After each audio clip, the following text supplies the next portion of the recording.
Cliff, what's the status of Allen? How's he been progressing since his injury? We'll see. He's been out there at practice, and it's an interesting injury. None of us have experience with it, so we're kind of taking it day by day. Expect him to be back sooner than later. Hospital for a couple days. Was that just like a precautionary thing, just to keep him for like observation to check everything? Yeah, make sure it was all right? Something to that extent.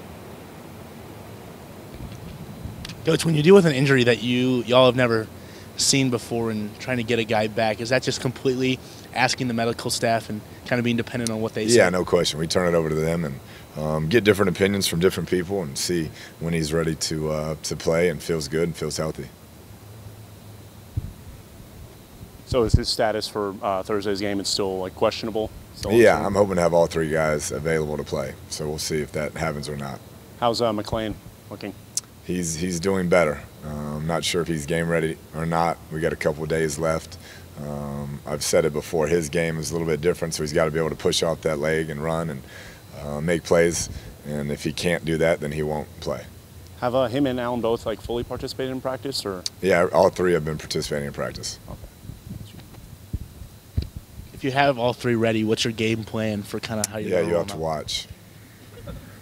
Will do.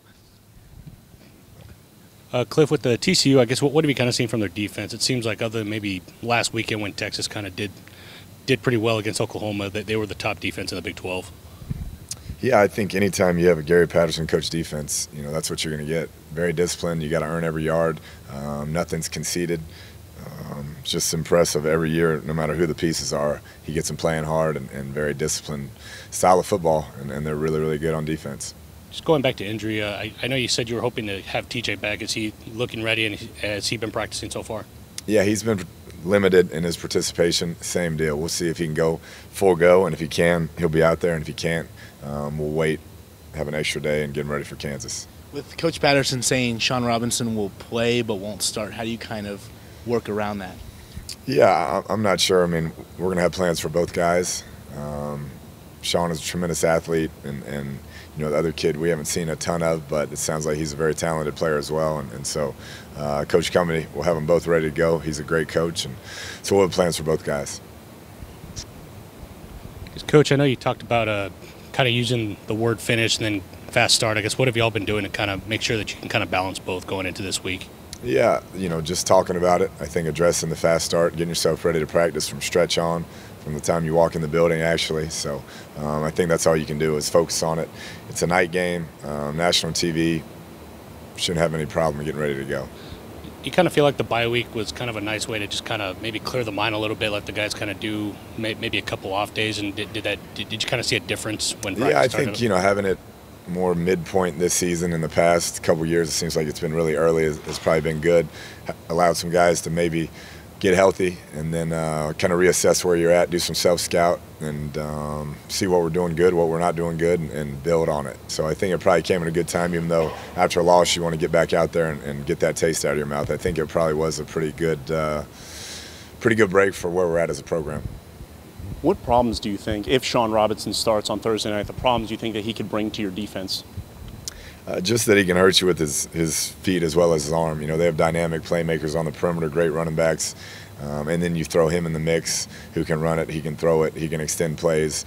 It's just, it's a lot of skill, talented skill out there that you have to be able to manage and try to contain. And for Michael Collins, if he ends up getting the start, you said you weren't able to see too much of his stuff. Have you watched some of his stuff from when he was at Penn or this year, or do you have any form of a scouting report on him? More this year, yeah. The reps that he was able to get this year, which were limited, but I've heard good things. I've heard they're high on him, and I'm sure he's a smart kid and will execute at a high level, and Coach Cumbie always has those guys ready to go. And if Jet is the guy on Thursday night to start for you guys, has he progressed well in practice and kind of sharpened his decision-making? Yeah, I mean, we'll see. You never know until you get out to a game. I feel like all three of those guys have gotten better as the year went on. That was our goal. And so as a quarterback room, I feel like we've progressed in that area. Does having this game on a Thursday change the way y'all kind of look at your preparation schedule, or since you had a bye, is it kind of cancel that out? Yeah, I think the Big 12 does right by the teams that if you're going to have a Thursday night game, you have the previous weekend off. And so we were able to set up our game week the same as it's been, just back it up and So nothing's really changed as far as the preparation goes, schedule-wise.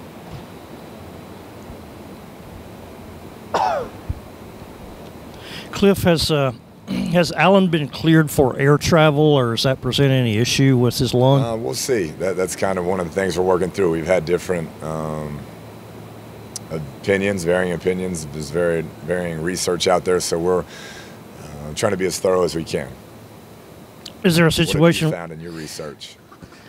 I've read that they usually don't recommend it after before 3 weeks after. Although if the game is in the Metroplex and he were ready otherwise, you could drive him down there, right? Yeah. You were talking about self-scouting, what you did well and what you did not do well. After self-scouting last week, what are some things that you want to do better, I guess, besides the obvious start faster? Right. I think defensively, at the midway point, we've just allowed too many big plays, whether it's pass game, run game. I mean, last week we let the draw get out for 40 yards, giving up big plays in the pass game. We got to limit the big plays. We got to make teams earn it. And then offensively, last week, the big thing that jumped out was protecting the football. It was 3 turnovers, one's a pick 6. You can't win football games doing that. And so that's been the emphasis this week, and we'll try to improve in those areas. Are DeLeon and Trey full go this week against TCU? I hope so. They've practiced more and more this week, so we're hoping to have all those guys ready to go for Thursday.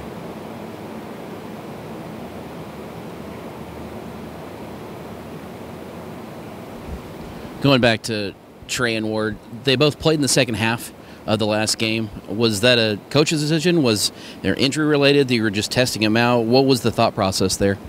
Yeah, I think just getting them back in the mix, getting them back in the flow of the game. They hadn't practiced a ton, and so wanted to ease them back in and see where they were at.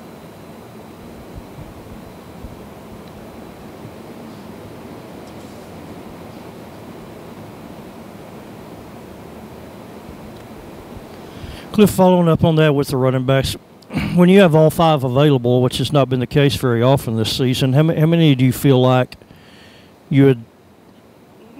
how many makes sense to have in a game rotation? Yeah, that's what we've been working through with that many backs that we feel like can get it done. I think the bye came at a good time to reassess, who are we going to hang our hat on in crucial situations, and so we're working through that this week. But we don't expect to play all 5, so we got to find roles for those guys, whether it be special teams or somewhere else. And it just crosses my mind if you don't play all 5, and I don't know off the top of my head, but I think Sir Roderick's played in 3, I believe, so. or 4. He's still within the red shirt window. Would y'all think about trying to hold him back, or is he would be one? I think that we could. We'll see where it goes, but been really impressed with his development. But he's a guy that, with that many backs that we feel are serviceable, if we can redshirt him, then we'd like to be able to do that.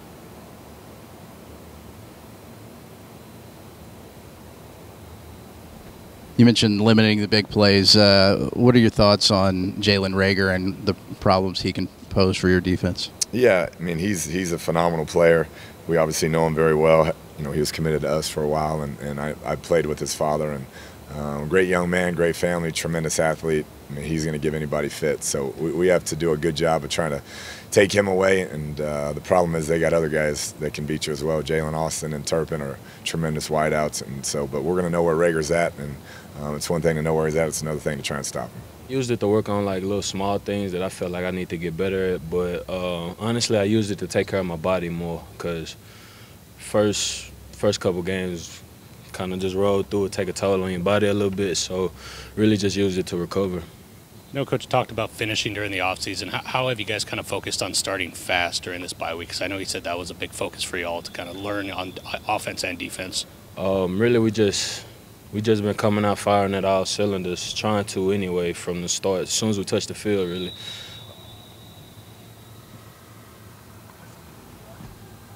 Those slow starts too defensively? There's a multitude of things. Could you say that again? Yes. Watch those slow starts on tape. Is there something you can attribute that slow start to defensively consistently, or is it just a multitude of things? Honestly, I really don't know, because it seemed like we always, where we're supposed to be is just I don't know if we thinking too much a little bit at the beginning or what it is really. Have you noticed on the tape about TCU that's really stuck out to you?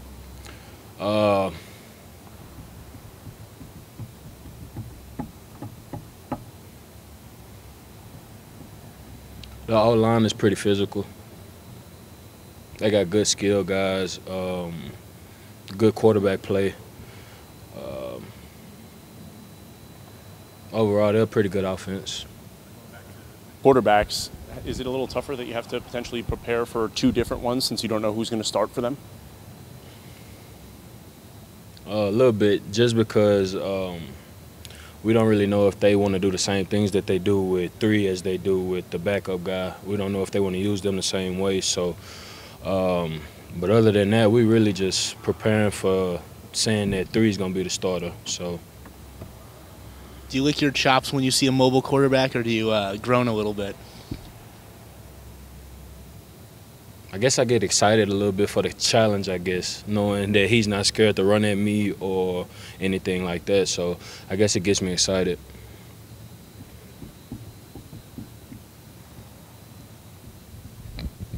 Just for you personally, what did you feel you all learned in that loss to West Virginia? Because I know you obviously had your ups and downs with the defense, but how do you feel the defense has played in the first 5 weeks, and what did you learn from West Virginia?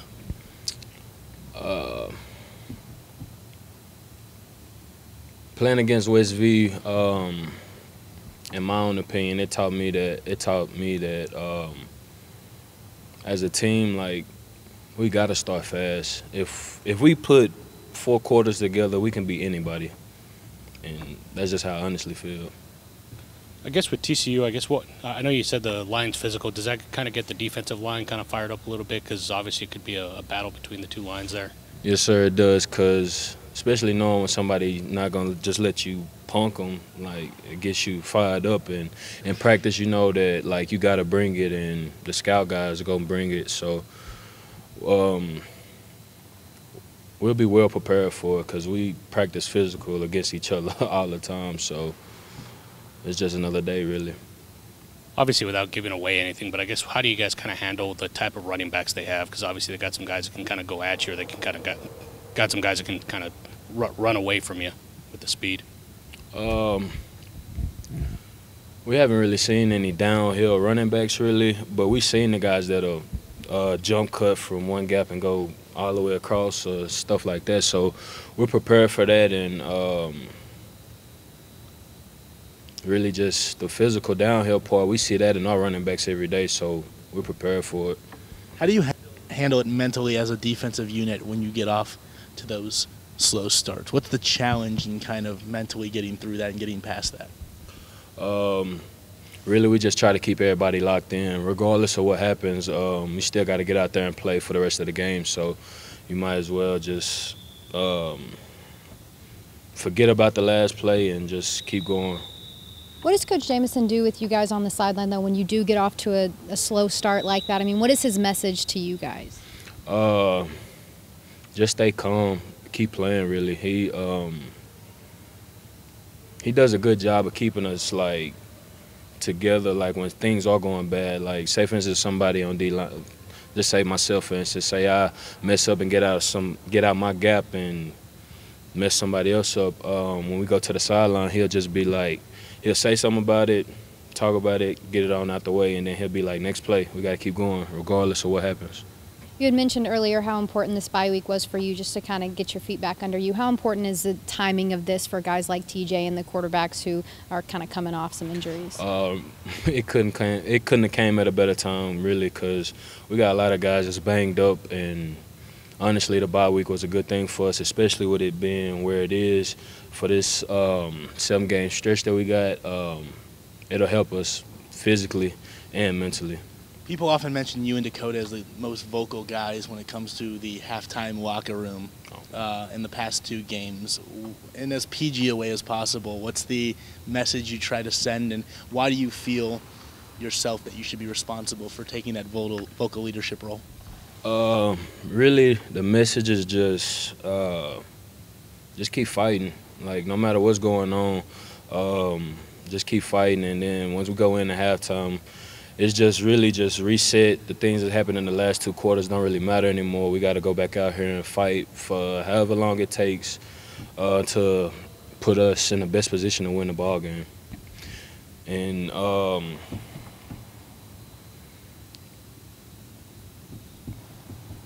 with me saying something, I feel like a lot of the guys on the team, well, they look at me as a leader, so I feel like just me saying something get everybody back calm and like, okay, let's go. We got to refocus and get back in the groove. How do you think this defensive line has progressed this year? All the guys, even just in general. Honestly, those guys have been busting their butts. Now we're at a point to where we can rotate like every series and stuff like that, so you won't see the same guys out there for the whole game. And a lot of those young guys are starting to get more game reps, so the growth in our room is pretty amazing, honestly.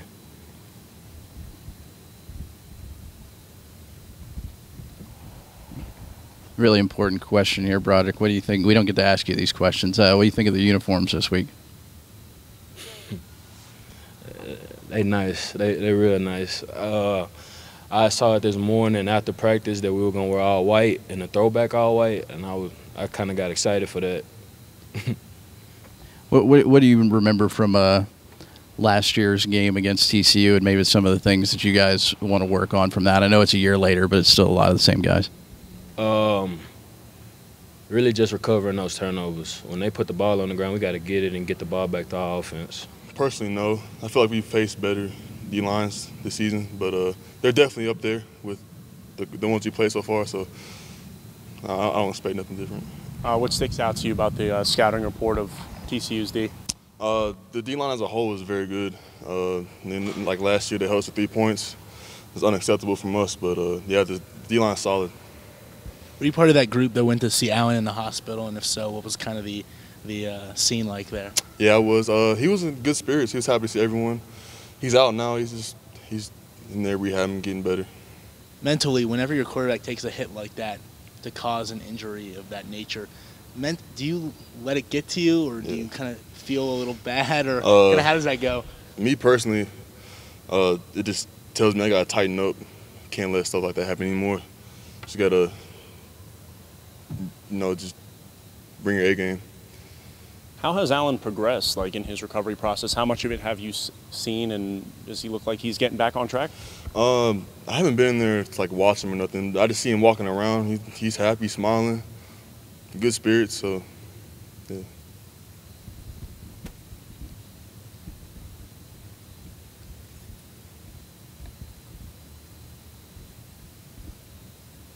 What have you been able to see from Allen from a leadership standpoint? He seems like he's somebody who's pretty vocal, especially on the sidelines. Yeah, Allen, he's pretty vocal.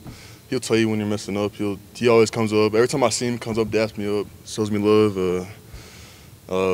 That's just his personality. So.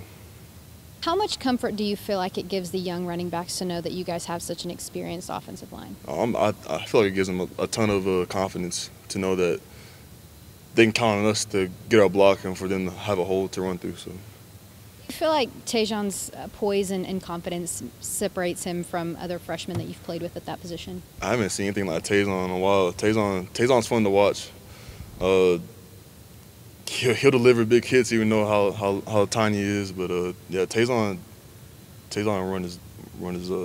run.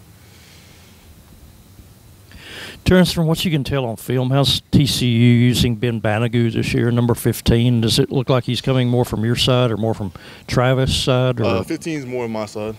Yeah, so I'll be going against him most of the game.